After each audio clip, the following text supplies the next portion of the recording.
Olá, irmãos, estamos de volta comemorando aqui os 500 anos da Reforma e já tivemos duas lives de mais ou menos 20 minutos cada uma. Estamos aqui novamente juntos e voltando então onde nós paramos o nosso evoluir dessa história.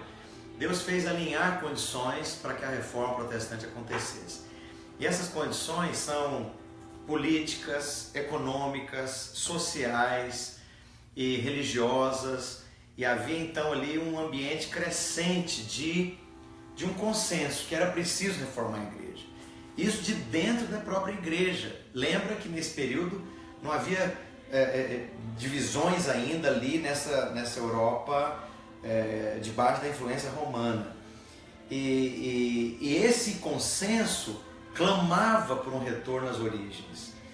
E nesse alinhamento de coisas, a igreja do final da Idade Média, da Alta Idade Média, portanto, desse final desse período, viveu talvez um período de maior desgraça espiritual. E alguns dos papas que foram contemporâneos da Reforma são considerados, até pelos católicos mesmo, alguns dos piores papas de todos os tempos. O Papa Alexandre VI, que era um dos Borgias, ele é considerado talvez o pior dos papas. Viveu ali bem no comecinho do século XVI, 1500 alguma coisa. Esse homem, ele teve 12 filhos de 3 amantes distintas que moravam com ele, cada uma a seu tempo, nos palácios episcopais de Roma. E esse homem então é a expressão assim, da pior licenciosidade. Esse era o ambiente que reinava na igreja, né? De licenciosidade espiritual. Os cargos da igreja eram comprados a peso de ouro. Não havia essa atmosfera de piedade, de devoção a Deus. E as escrituras sagradas, como eu falei, estavam fechadas entre 4 paredes, em meia dúzia de mosteiros. O baixo clero não tinha acesso às escrituras sagradas, e poucos intelectuais de fato liam, estudavam e meditavam as escrituras sagradas. Esse período medieval é muito de trevas, porque as ciências, várias tecnologias que eram dominadas lá ainda pela época dos romanos. Não sei se você sabe, já ouviu falar disso, que o concreto, por exemplo, era conhecido pelos romanos. Canalização de água corrente, água limpa. Os aquadutos abasteciam cidades romanas. Havia redes de esgoto que tiravam esgoto das cidades romanas e lançavam fora do seu perímetro urbano. Não sei se você já ouviu falar disso, é só por curiosidade. A cloaca máxima. A cloaca máxima era um esgoto romano. E na época então dessa decadência toda, todas as ciências e coisas que eram conhecidas caíram em desuso por conta dessa Europa fechada, medieval, rural, feudal. E você vive um contexto horrível de decadência espiritual também. E ao mesmo tempo respirava-se esse ambiente de manipulação das consciências desse populacho ignorante que povoava a Europa. E era terrível, porque as pessoas elas não têm acesso a um relacionamento real com Deus. Não se fala de relacionamento real com Deus. As pessoas vão para assistir a celebração de uma missa, porque já havia missa, e a missa é a repetição sem sangue, isto é, incruenta, da morte de Cristo. Mas espera lá, se a Bíblia diz no livro de Hebreus, do Novo Testamento, por exemplo, que o sacrifício de Cristo é único, de uma vez por todas, de uma única vez, de uma vez para sempre, por que nós temos que ficar repetindo esse sacrifício sem sangue? E a Bíblia diz também lá em Levítico que sem sangue, sem derramamento de sangue, não há remissão de pecados. Então, se não há remissão de pecados, para que eu tenho que duplicar essa celebração, essa cerimônia, esse ritual? Outra coisa, isso era celebrado em latim, que era uma língua que não era falada pela maioria das pessoas. Então, a experiência cristã entrou no nível mais baixo possível. E aí clamores por um retorno à igreja apostólica, para um retorno às escrituras, começaram a se tornar lugar comum nessa igreja. E ninguém fazia grande coisa e ninguém dava muita atenção para isso, porque era como que um consenso, mas fazer o quê? Ninguém tinha o poder nem a posição de deflagrar esse movimento reformista dentro da igreja. Como eu disse no primeiro vídeo, o termo reforma não foi cunhado pelos reformadores protestantes, mas era um lugar comum na própria igreja. Ali pelo século XII, início do século XIII, a Europa veio surgir no interior da França, na região ali de Lyon, um movimento poderoso. Valdo, que era um homem rico, ele tem uma experiência com Deus muito séria. E ele passa então, ele vende, ele doa os seus bens e funda então uma comunidade que é conhecida como os valdenses. E o que eles diziam? Eles diziam que a oração feita no estábulo é igual ou mais eficiente do que a oração que você faz dentro de uma catedral. Ele dizia que a água da chuva é tão eficiente ou igual à água benta oferecida pelos padres, que era preciso um retorno para a igreja primitiva e para o modelo das escrituras sagradas. E inicialmente não deram muita importância para os valdenses, mas à medida que o número deles começou a crescer, a igreja então decisivamente e implacavelmente elimina os valdenses. Eles são chacinados e espalhados por toda aquela região e vão para essa Europa Central. E eles passam então pela primeira vez aqui na história da igreja, dessa Europa medieval, caminhando para se tornar a Europa da Idade Moderna, passam a viver então essa experiência underground, da igreja escondida, da igreja celular, da igreja nas casas.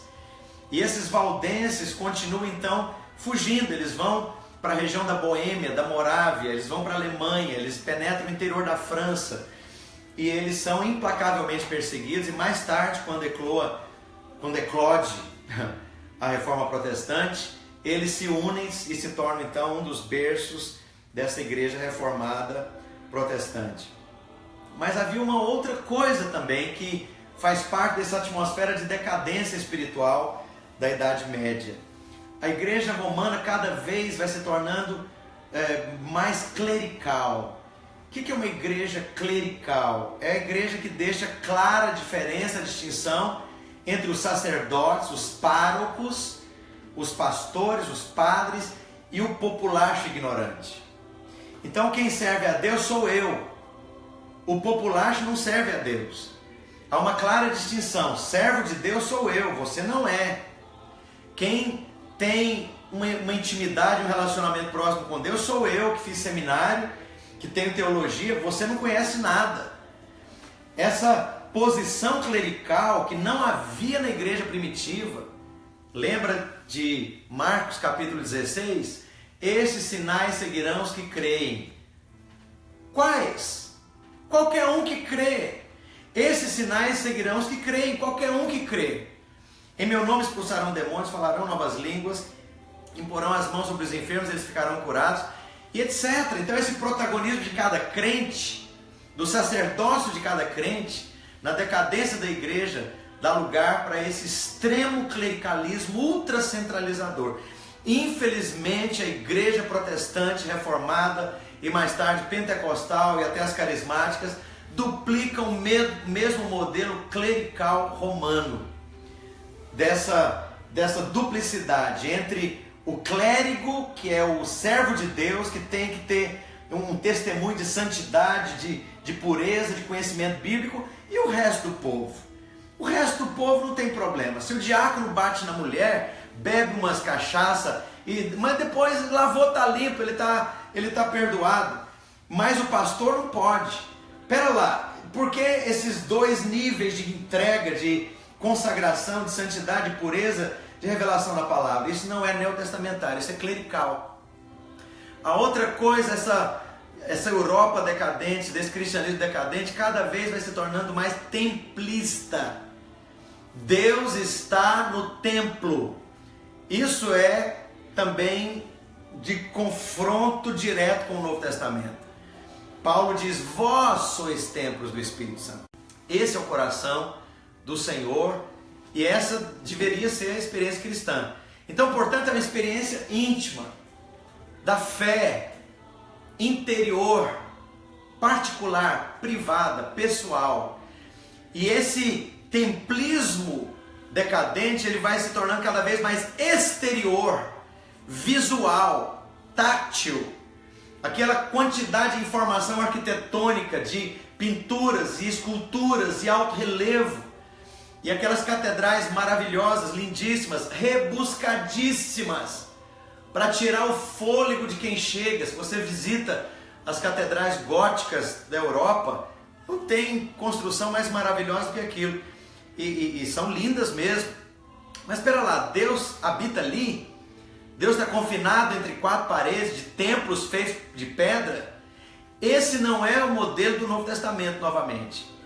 E se eu entendo, porque não há teologia nem há ensino neutro, se eu entendo que Deus mora lá no templo, no prédio da igreja, eu vou viver uma vida que experimenta a consequência desse ensino. Eu vou me encontrar com Deus no fim de semana quando eu for lá visitar Deus no culto ou na missa.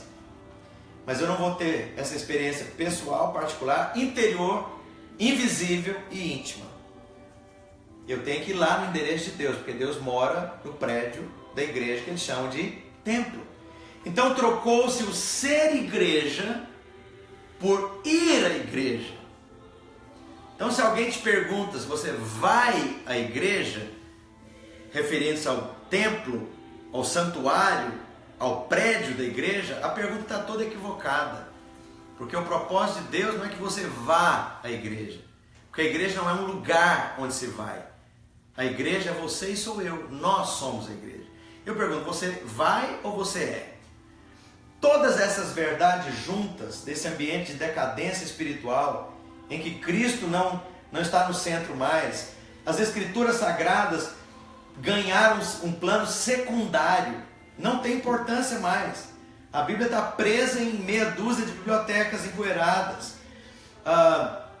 Cristo agora não é mais, e o sacrifício de Cristo não é mais o centro da experiência espiritual íntima e cristã, mas há uma profusão de coisas que você deve fazer para merecer a salvação de Deus. E esse é o cristianismo medieval do final da Idade Média. Deus é constantemente pintado como aquele juiz terrível, implacável, cruel, que vai mandar você para o inferno miserável, se você não merecer a salvação, se você não for uma pessoa boa. Então é a sua bondade, não é o sacrifício de Cristo, que vai te levar a merecer a salvação de Deus e ir para o céu. Mas não se preocupe, se você não é lá uma pessoa tão boa, quando você morrer, você ainda tem a chance de ir para o purgatório e pagar com dor e sofrimento os seus pecados. Mas também não se preocupe, se você peregrinar aos locais dos arcebispados, ou comprar indulgência, que é o perdão dos pecados, a preço de ouro, você também tem a chance de se livrar da ira desse Deus implacável, desse juiz cruel, que é esse Deus medieval. Tudo isso é a atmosfera que respirava-se naquela época. Que coisa terrível. Falta de revelação e de vida. Que avivamento é esse? Que glória de Deus é essa? Que cristianismo é esse? Nesse período, os muçulmanos conquistam o norte da África, conquistam grande parte ali da Península Ibérica, Espanha, Portugal, e os muçulmanos que conquistam Constantinopla em 1453 chegam às portas de Viena, na Áustria. E você tem esse cristianismo decadente, nesse miolo dessa Europa Central e dessas monarquias que foram se constituindo. Que tristeza, que melancolia. Alguma coisa precisava acontecer. E Deus, que controla a história, estava regendo todos os detalhes desses acontecimentos. Nós vamos continuar no próximo bloco. Temos aqui algumas perguntas. Vamos tentar compartilhar 2 ou 3 perguntas por bloco? Amém? Qual que é a pergunta, Hélio? Pergunta do Tailão Zacarias de São Paulo. Ok. Pastor Marcelo, no final, o senhor coloca em observação o perigo da igreja se tornar legalista novamente. Eu te pergunto, esse domínio que está acontecendo de modo geral em nossas igrejas, seria isso medo ou imposição da liderança cristã? Olha, toda vez que não há um avivamento de Deus, nós temos avivamento das trevas. Então, infelizmente, nós temos muito do templismo católico no meio evangélico, protestante, carismático, pentecostal. Nós temos muito do clericalismo católico reproduzido nas igrejas protestantes históricas, pentecostais, carismáticas, neopentecostais. Essa coisa do apóstolo glorioso, que é o cara, que é o rei da cocada preta, e ninguém pode estar junto com ele, porque ele é o sujeito. O que mais é isso do que um papa moderno? E não estou dizendo que nós não temos ministérios apostólicos, o que eu estou dizendo é esse protagonismo exagerado de um homem só, numa sé que não é Roma, mas pode ser São Paulo, Rio, Belo Horizonte, Goiânia, Curitiba. Enfim, todos esses comportamentos exagerados de manipulação das consciências, desse clericalismo que manipula as pessoas ao invés de treiná-las, de levá-las a ouvir a Deus, de ter a sua própria experiência com Deus. Porque afinal de contas, de acordo com Efésios 4:11, Deus deu 5 ministérios, apóstolo, profeta, evangelista, pastor e mestre, para investir no crente, para o desempenho do serviço dele, para acreditar no sonho do crente, no chamado do crente, para empoderar, essa palavra não é muito boa, mas para compartilhar ferramentas de liderança e levá-lo a maximizar o seu potencial e manifestar os seus dons espirituais. Infelizmente, ao invés dessas coisas acontecerem, nós temos uma atmosfera que precisa muito dessas mesmas verdades da reforma protestante. Que Deus possa levantar a igreja hoje com esse aral, com essa proclamação, com essa trombeta profética. Sola gratia, solo Christus, sola Escritura, sola Deo glória. E que Deus possa levantar a igreja numa experiência gloriosa de avivamento, de mover do Espírito e de retorno às verdades primitivas e de conhecimento das Escrituras Sagradas. Glória a Deus. Só corrigindo, o Tailão está na Inglaterra. O Tailão está na Inglaterra. Obrigado, meu irmão. Vladimir de Sete Lagoas. Pastor. Vladimir de Sete Lagoas, Minas Gerais, né? Isso. Ok. Pastor, nessa ocasião, a intenção de construir a Basílica de São Pedro era de fato uma estratégia para buscar de volta os cristãos que estavam frios e desanimados? Não, não tem a ver com isso. É importante entender, nós não falamos disso, nós vamos falar, ou falaríamos mais no próximo bloco, tem a ver com o ambiente do renascimento, que também faz parte desse alinhamento de condições, né? E o ambiente do renascimento, por conta do dinheiro circulando na Europa, por conta do retorno às artes clássicas greco-romanas, a filosofia clássica dos filósofos gregos, Aristóteles, Platão, Sócrates e outros, e toda redescoberta da escultura, da pintura, da arquitetura, leva a igreja então a viver esse ambiente, né, de renascimento, de efervescência dessas coisas. Isso coincide exatamente com a Reforma Protestante. Então, por exemplo, as pinturas na Capela Sistina em homenagem ao Papa Sisto. E isso aconteceu ali mais ou menos nesse período também. E havia então uma necessidade de substituir aquela igreja pequenina, sem apelo, sem importância, na Sé romana, enquanto havia catedrais góticas magníficas, como em Colônia, na Alemanha, no norte da Itália, lá em Milão, que tem uma catedral fantástica, catedral gótica. Roma não tinha uma igreja dessa, e era a Sé imperial ou a Sé papal. Então o Papa Júlio II idealiza a construção dessa magnificente, né? Incrível.